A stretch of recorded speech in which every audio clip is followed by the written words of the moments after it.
Hello YouTube, how's everyone doing? It's Professional here. So today I want to make a video talking about General Shepard because Modern Warfare 2 Remastered launched a few days ago and a lot of people got back into it. They played the campaign after so many years. It's been over 10 years since we played the campaign originally, and a lot of people that haven't ever played the original Modern Warfare games. They played Modern Warfare Remastered and now they played Modern Warfare 2 Remastered. And to this day, over 10 years later, a lot of people still don't fully understand why General Shepard actually betrays Task Force 141. A lot of people don't understand it. A lot of people actually just believe he's just working with Makarov and he's a bad person. But obviously he's a bad person, but there's much more to that. There's actually a whole reason of why General Shepard betrays Task Force 141, what he plans to do, and why he does it. It's actually explained in the game. It's not very clear, but I will explain everything, and I'll also give my own analysis of why he betrays Task Force 141. So I hope that you guys enjoy this video. In order for us to understand General Shepard's motivations on why he betrays Task Force 141 and why he does what he does, we need to listen to him at the end of the game, because in the very final mission, right before you actually kill him, he actually kind of explains why he betrays Task Force 141. It's not very clear, but I'm going to explain into this. 5 years ago, I lost 30,000 men in the blink of an eye. And the world just fucking watched. Tomorrow, there will be no shortage of volunteers, no shortage of patriots.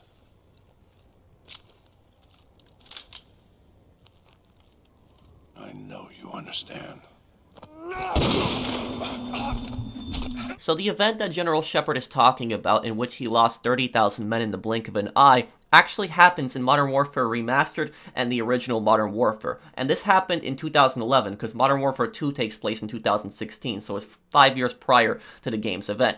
What happened is General Shepard was actually commanding an operation in which he was invading al-Assad's country, because what had happened was al-Assad came to power in a violent coup and executed his president on live TV. This followed up with the U.S. invasion that General Shepard was commanding.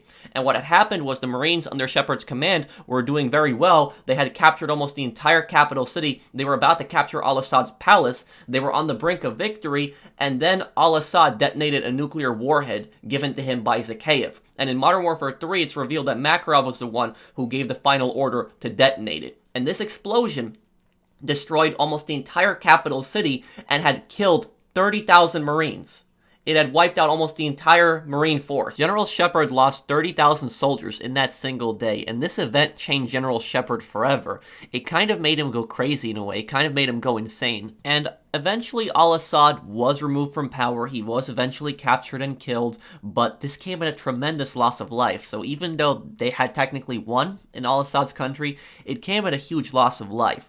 And on top of that, the Allies ended up losing the Second Russian Civil War because the ultranationalists ended up winning. They defeated the loyalists, so they won in Russia. And in the next 5 years, what had happened was Shepard felt like people didn't care. He felt like people did not care that that many Marines died and sacrificed their lives. He felt like people didn't care about it. And what he wanted to do was he wanted a war to start. He wanted an enemy that he could rally the U.S. against, and he wanted World War III to happen. He wanted Russia to invade the U.S. He wanted that whole thing to happen because, just like he says, there will be no shortage of patriots, no shortage of volunteers. He essentially wants a world war to start because he wants people to be more patriotic. He wants people to be willing to defend their country. He's insane. He wants a world war to start because he wants people to be more patriotic, and he wants to see himself as this hero, this liberator, this man that saves the U.S. from Russia. That's exactly what he wants to see himself as.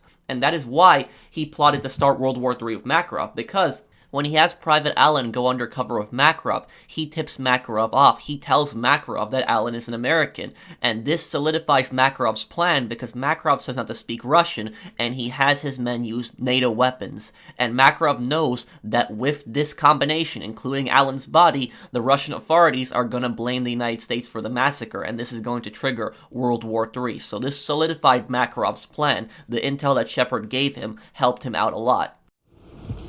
The Americans thought he could deceive us.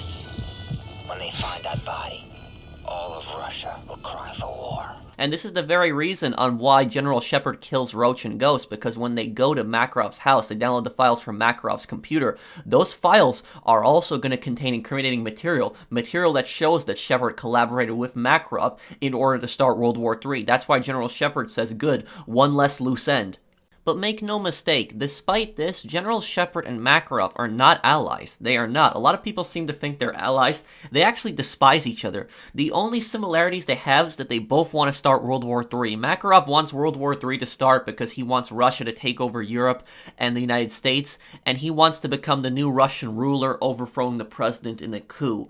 While as Shepard, he wants World War III to start because he wants to lead the fight against Russia, he wants to defeat Russia, and he wants to see himself as a hero. He wants to be that hero that wins the war, saves the United States. So they both have different views. They both will attempt to kill each other after this war starts. That's why General Shepard tries to get rid of Makarov in the Boneyard. He tries to also get rid of him and his men. There are a few things that point to General Shepard betraying you in the campaign early on, but somebody playing this the first time would not really notice it, but the second time kind of makes much more sense. Now, the first thing that I've noticed is during the Gulag mission, Shepard is the one that is ordering the Navy to actually bombard the Gulag, and he actually tells the Navy that he will hold off the bombardment, but then all of a sudden, like the moment that you rescue Captain Price, the bombardment commences, and I think that Shepard never really called up the bombardment like he actually said he would. I think he just told them to go along with it and to start shelling it, and he was actually trying to get rid of Soap, Captain Price, and Roach early on here, so this is actually an early attempt at him getting rid of them. Shepard, what the hell was that? Get the Navy to cease fire! The Navy isn't in a talking mood right now. Stand by. Bravo 6, they've agreed to stop firing for now. Keep going. I'll keep you posted. Hostile spot behind the pipes. I have a target. Who's so? Come on, we gotta get out of here! Move, move! Bravo 6, be advised.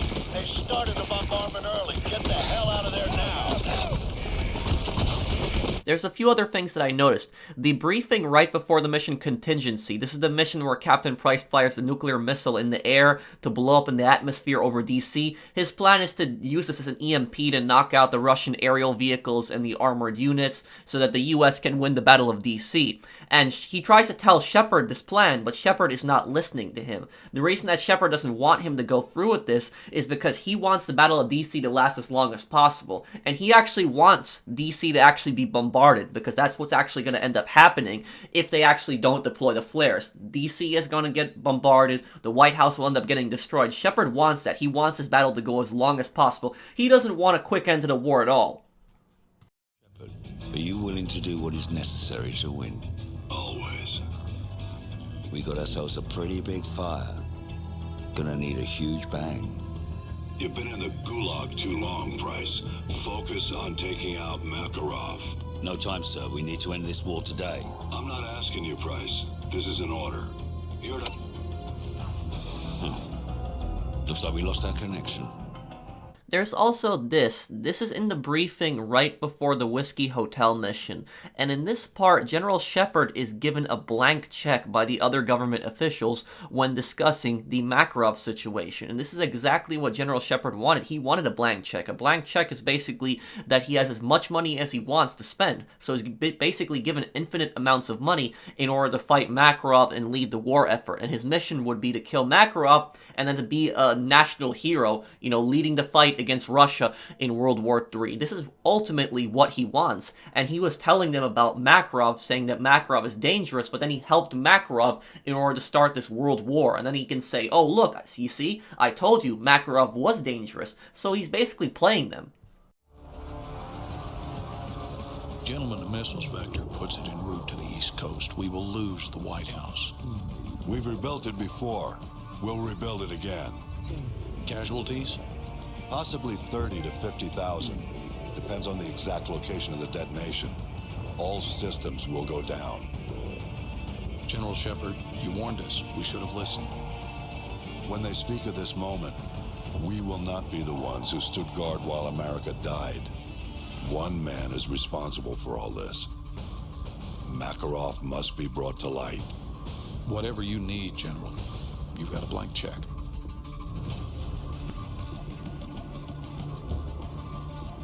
And what about General Shepard's soldiers, Shadow Company? These are the guys that burn Ghost and Roach's bodies, as well as trying to get rid of Soap and Captain Price in the Boneyard. They also protect General Shepard in the final missions. Shadow Company, we can find out from the museum that they are a PMC, also known as Private Military Contractor, also known as mercenaries. So essentially they are soldiers for hire. And it's kind of ironic how Shepard talks about sacrifice and service in the military, yet his main bodyguards are private military contractors, mercenaries, soldiers for hire. And Shepard is seen as a hypocrite because even though he talks about sacrifice, he does not mind sacrificing the lives of his soldiers so that he can survive. And this is shown in the second to last mission when Shepard is trying to escape to his boat. He actually calls an airstrike in on his own troops in order to try to stop Captain Price and Soap, and ends up killing most of Shadow Company in this area. Shadow Company, while it's not explained what their motivations are exactly, we can kind of speculate that they're probably doing it for money.